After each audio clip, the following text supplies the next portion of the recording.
Latest episode দেখুন একদম add free.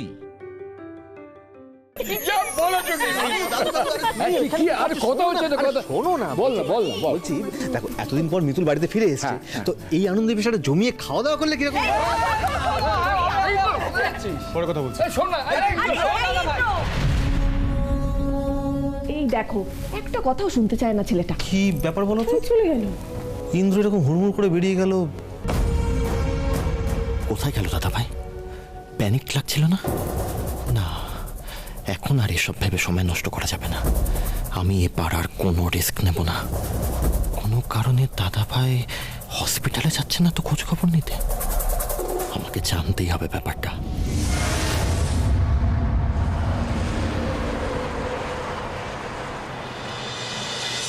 আসবো?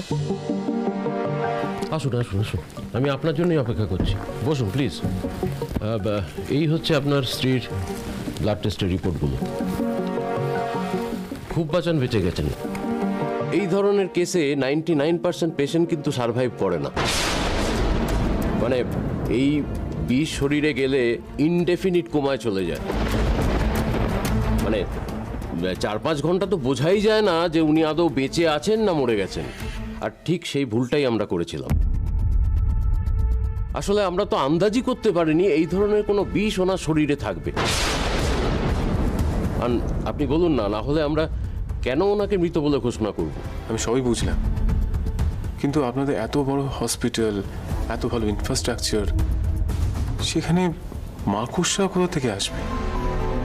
এটা কিন্তু আপনাদের নেগলিজেন্স। আর যদি আমার ওয়াইফে কিছু একটা হয়ে যেত তাহলে আমি কিন্তু হসপিটালকে ছেড়ে কথা বলতাম না। না না, আপনি ভুল ভাবছেন। হাসপাতালে মাকড়সা ছিল না, আর মাকড়সা থাকবেই বা কোত্থেকে? ইনফ্যাক্ট এই মাকড়সা তো ইন্ডিয়াতেই পাওয়া যায় না। এই ধরনের মাকড়সা একমাত্র দক্ষিণ আমেরিকার ঘন জঙ্গলেই পাওয়া যায়। হোয়াট? হ্যাঁ, আমার তো মনে হয় এই বিষ আপনার স্ত্রীর শরীরে কেউ পুশ করেছে। আমি তো সুস্থ হয়ে উঠছিলাম, ওই একটা লোক এলো, সে আমার মুখ চেপে ধরে কি যেন একটা ইনজেকশন দিয়ে দিল। তারপর থেকে এমনটা হয়ে গেল, জানেন না? তার মানে মিতুল একদম ঠিক কথা বলেছিল। কেউ ওই ইঞ্জেকশন দেওয়ার পর থেকেই মিতুল ওরকম হয়ে গেছিল। কিন্তু এরকম কাজ কে করবে? এক্সকিউজ মি, ডক্টর ঘোষের চেম্বার কোথায়? এখান থেকে বেরিয়ে ডান দিকে চলে যান। ডক্টর, আমার ওয়াইফ মিতুল কিন্তু এই কথাটা আমাকে বলেছিল। আমি তখন ওর কথা বিশ্বাস করিনি, কিন্তু এখন বুঝতে পারছি কথাটা সত্যি। কিন্তু আমি সত্যি বুঝতে পারছি না এত বড় একটা হসপিটালে এরকম একটা কাজ কে করতে পারে। দেখুন, এই হসপিটালটা অনেক পুরনো হসপিটাল এই শহরের, আর তাছাড়া এই হসপিটালে একটা সুনামও আছে। আর আগে তো কোনোদিন এই ধরনের ঘটনা ঘটেনি। আমি কাকেই বা জিজ্ঞেস করবো বলুন তো? কিন্তু ঘটনাটা যখন ঘটেছে তখন একটা গন্ডগোল তো আছেই। হ্যাঁ, তবে আমি আপনার সুবিধার জন্য সেদিনের সিসিটিভি ফুটেজটা আমার ফোনে স্টোর করে রেখেছি। আপনি দেখুন তো, যদি কিছু বুঝতে পারেন।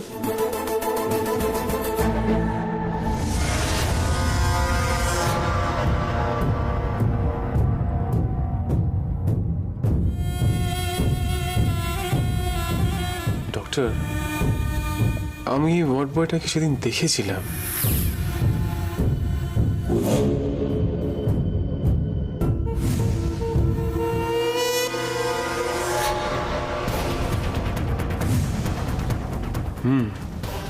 মনে পড়েছে এবার। হ্যাঁ, আপনি একটু জুম করে দেখুন না, ওই মুখটা চিনতে পারেন কিনা, কে এই লোকটা?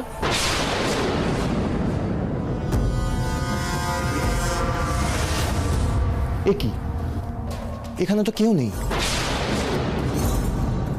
ডাক্তারের চেম্বার তো ফাঁকা, তাহলে দাদা ভাই গেলটা কোথায়? না,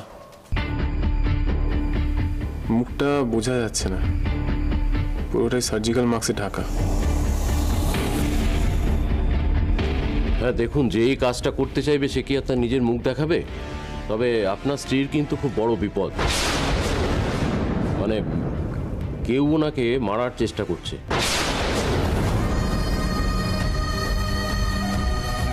সেটা তো আমিও ভাবছি doctor Ghosh,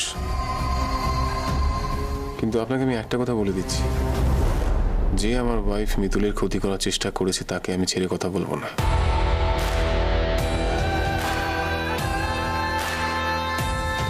by the way, আপনাকে অনেক ধন্যবাদ এই ফুটেজটা দেখিয়ে আমাকে এতটা সাহায্য করার জন্য। না না, ঠিক আছে।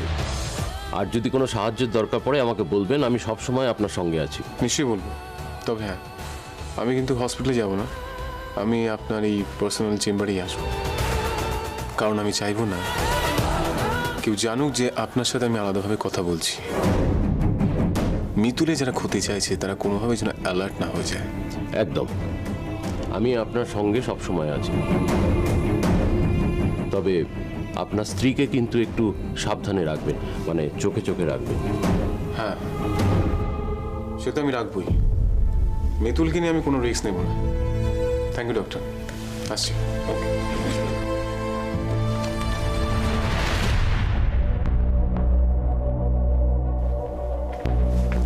মিতুল, আপনি একদম ঠিক কথা বলেছিলেন।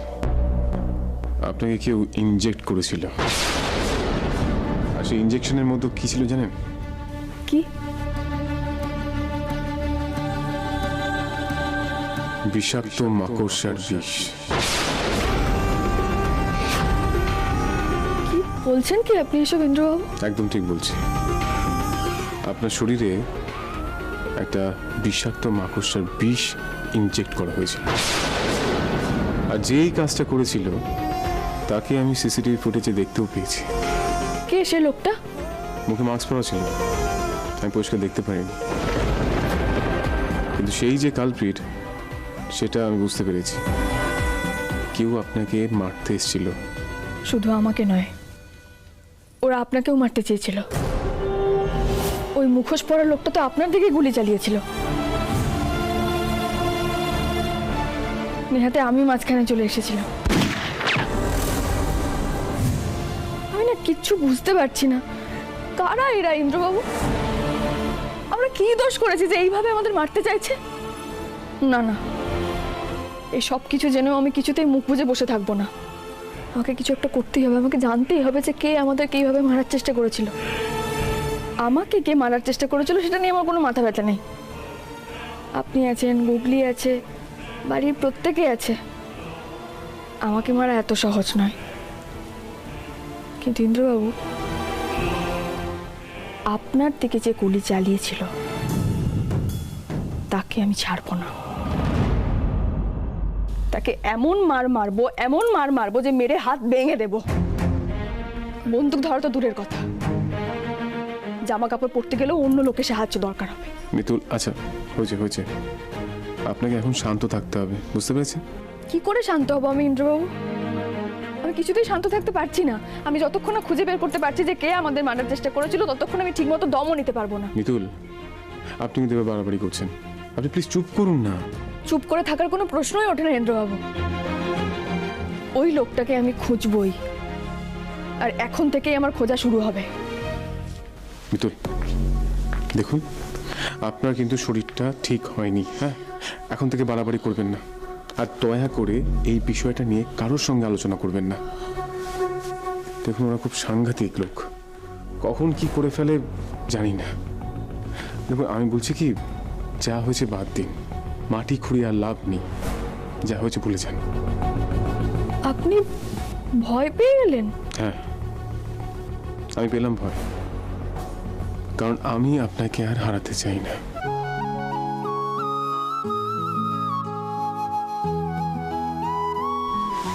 আপনাকে আমি আর হারাতে পারবো না, তাই ভয় পেলাম। আমিও আপনাকে হারাতে চাই না ইন্দ্রবাবু, কিন্তু আমরা কি শুধু নিজেদের কথাটাই ভাববো?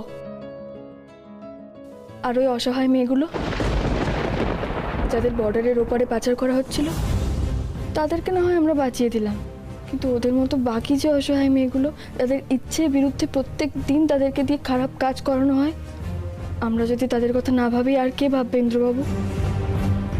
আমরা কি কিছুই করবো না তাদের জন্য, শুধু নিজের কথাটাই ভাববো?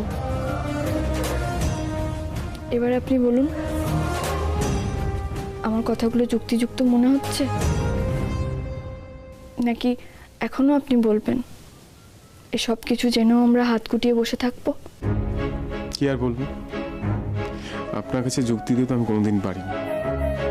হ্যাঁ, আমি বুঝতে পারছি, কিন্তু সত্যি কথা বলতে আপনার এই শরীরে আমার শরীর কিচ্ছু হবে না যতক্ষণ এইভাবে আপনি আমার পাশে থাকবেন। আমি একদম সুস্থ থাকবো।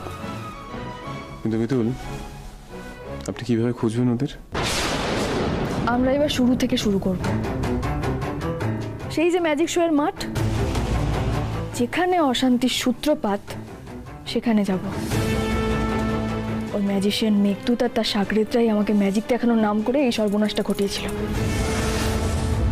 আমাকে আগে জানতে হবে ওই ম্যাজিশিয়ান মেঘদূতটা আসলে কে।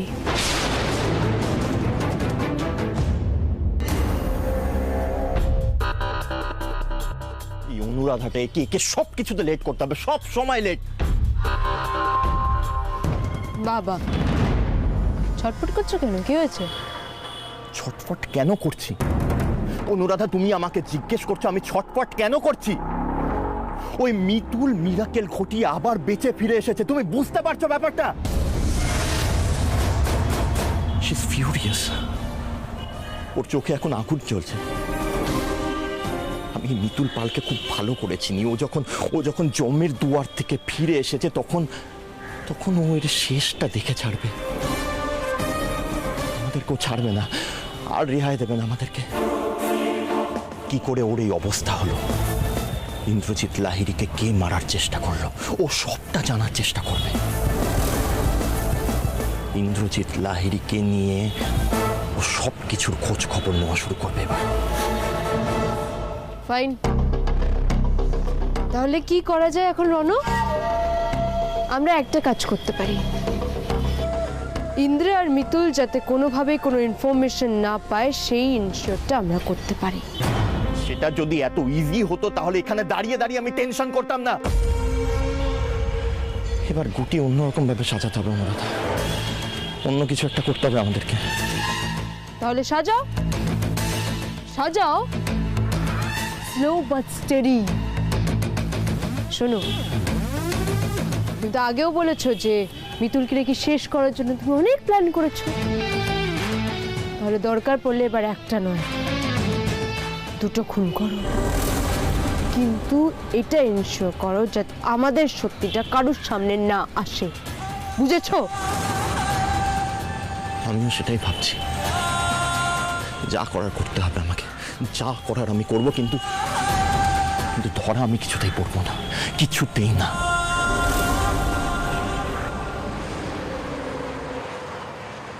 মিতুল, আমি পুলিশের সঙ্গে যোগাযোগ করেছিলাম, ওরা বলেছে ওরা আমাদের হেল্প করবে, কিন্তু ওরা বারবার একটা কথা জিজ্ঞাসা করছে যে আমরা কাউকে সন্দেহ করছি কিনা। ওরা একটা কথা বারবার বলছে, এত কিছু পরপর ঘটছে, আমাদের কোনো চেনা পরিচিত হাত না থাকলে এটা হওয়া সম্ভব নয়।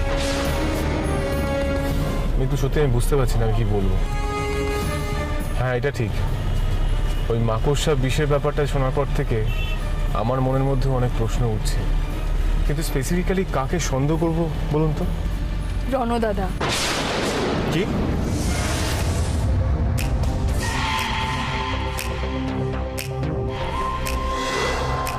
বেশ, তাহলে আমি ধরে নিলাম এটা দাবার বোর্ড।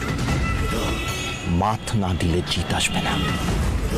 ওই ইন্দ্রজিৎ লাহিড়ী আর মিতুল যত দূর যাওয়ার যাক, যা যা করার করে নিক, আমি ওদের পেছন পেছন থাকবো, যা যা করার আমিও করব, যত দূর যেতে হয় আমি যাব। দেখি এবার কে কাকে চেকমেট দেয়।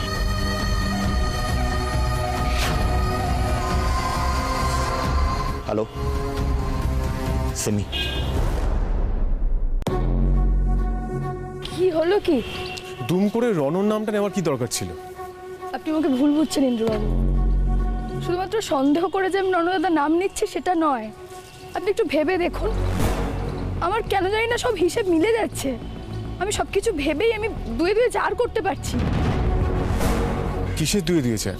আপনি প্রথম থেকে একবার ভালো করে ভেবে দেখুন। আমরা সবাই একসঙ্গে রিসর্টে গেলাম, আর রণদাদা সব সময় আমাদের সঙ্গেই ছিল, কিন্তু ঠিক ম্যাজিক শোর আগেই রণদাদা ভ্যানিশ। তো তো কি? তারপর আপনি আমাকে বলেছেন যে আপনারা সবাই যখন আমাকে খুঁজছিলেন সেই সময় রণদাদা চলে এসেছিল। তার মানে ঠিক ওইটুকু সময় রণদাদা ছিল না। কি ম্যাজিশিয়ানের পোশাক এখানে? ম্যাজিশিয়ান কোথায়? দাদা ভাই কি হয়েছে, কি ব্যাপারটা আমাকে বলতো। সিমি আমাকে ফোন করে বললো। হ্যাঁ কিন্তু আরো বলছি, ওই ম্যাজিক শোতে যাওয়ার খবরটা আমাদের কে দিয়েছিল?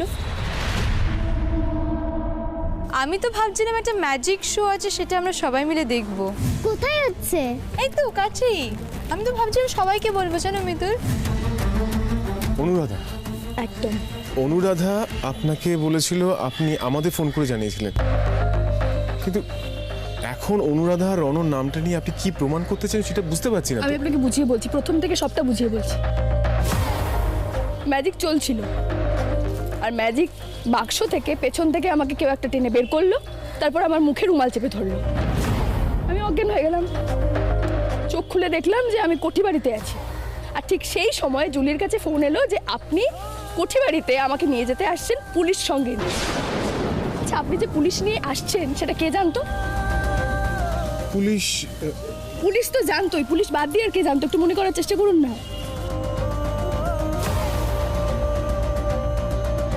রণ?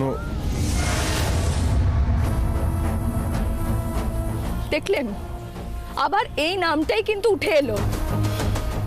না না না মিতুল, দেখুন আপনার কথা ভুল হচ্ছে।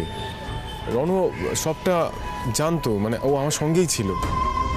মিশিমিশি সন্দেহ বসে ওকে এইভাবে। দেখুন ইন্দ্রবাবু, আমি তো বলছি না যে রণদাদাকে আপনি দোষী ভাবুন। আমি শুধু বলছি আপনি ব্যাপারটা তলিয়ে দেখুন। সব সময় একটা নাম, রণ রণ রণ, বারবার একটা নামই উঠে আসছে। এর পেছনে তো নিশ্চয়ই কোনো কারণ আছে। আর তাছাড়া আমাদের সঙ্গে যা যা ঘটনা ঘটেছে তার সঙ্গে রণদাদা কোনো না কোনোভাবে জড়িয়ে আছেই। না মিতুল, আপনি যাই বলুন না কেন আমি মানতে পারছি না। হ্যাঁ মানছি রণর নাম উঠছে বারবার, ঠিকই, কিন্তু তাতে কিছু প্রমাণ হচ্ছে না। আমি আপনাকে আবার বোঝাচ্ছি, আপনি যখন প্রথমবার ওখান থেকে ফিরে গেলেন, দ্বিতীয়বার আপনি ছদ্মবেশ নিয়ে আমাকে বাঁচাতে গেলেন, আর তার আগেই ওরা আমাকে ভয় দেখায়। তার মানে কি, আপনি যে ছদ্মবেশ নিয়ে ওখানে যাচ্ছেন সেটা ওরা আগে থেকে জানতো? আপনি যখন ছদ্মবেশে যাচ্ছেন সেটা কে কে জানতো ইন্দ্রবাবু? অর্ক, দেখলেন এখানে রণর নাম উঠছে না। উঠছে ইন্দ্রবাবু। আলোচনাটা কোথায় হয়েছিল? বাড়িতে। দেখলেন তো? কি দেখলাম? মিতুল আপনি বুঝতে পারছেন না, এভাবে কোনো কিছু প্রমাণ করা যায় না। দেখুন আমি বুঝতে পারছি রণর নাম বারবার উঠছে ঠিকই, কিন্তু আমি রণকে মন থেকে অবিশ্বাস করতে চাই না। তবে হ্যাঁ, এটাও ঠিক, আজ অবধি আপনি যা যা বলেছেন সেটা পরে গিয়ে প্রমাণ হয়েছে। আপনি ঠিক হয়েছেন, আমি প্রমাণ ছাড়া কিছু বিশ্বাস করব না। তবে হ্যাঁ, প্রমাণ জোগাড় করার রাস্তায় আমি আপনার পাশে সবসময় আছি। থানা থেকে ফোন করছি। হ্যাঁ অফিসার বলুন। হ্যাঁ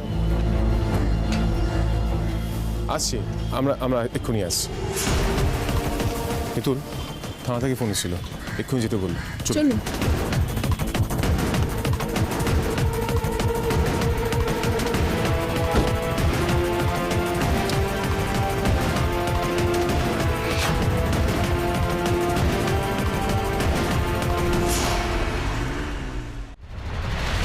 হ্যাঁ অফিসার বলুন। আপনারা এত তাড়াতাড়ি চলে এসেছেন? বসুন বসুন, আপনাদের কয়েকটা জরুরি জিনিস দেখানোর আছে। কি দেখাবে? এক মিনিট। মন্ডলদা। Yes sir. হ্যাঁ, এই জিনিসগুলো দিন। এই নিন স্যার। দেখুন, আসুন আপনি।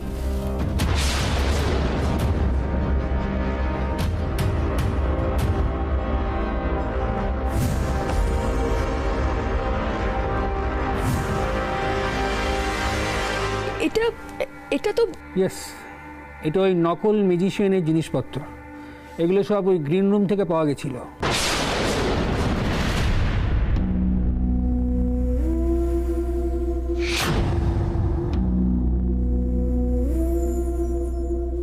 আসবো বাবা? আরে হ্যাঁ, আসুন ঠাকুমা, আসুন আসুন। আপনি বসুন ওখানে। ওখানে একটু বসুন, আমি ওনাদের সঙ্গে কথা বলে নিই, তারপর আপনার কথা শুনছি, ঠিক আছে? হ্যাঁ। পেয়েছি ইন্দ্রবাবু। আমি আপনাকে বলছিলাম না ওই ম্যাজিশিয়ান আসল নয়, ওখানে যত গন্ডগোল আছে। আমরা যদি আসল ম্যাজিশিয়ান মানে ম্যাজিশিয়ান মেঘনাথের কাছে যাই তাহলেই জানতে পারবো এর পেছনে কে আছে।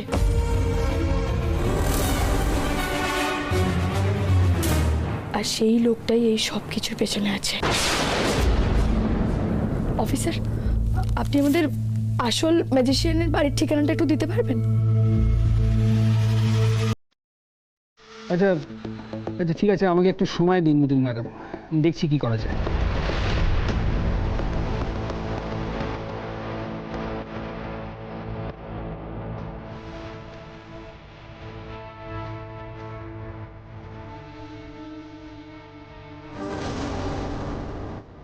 ওকে, থ্যাংক ইউ। এ নিন মিস্টার ল্যারি, ম্যাজিশিয়ানের ঠিকানা, ছবি তুলে নিন।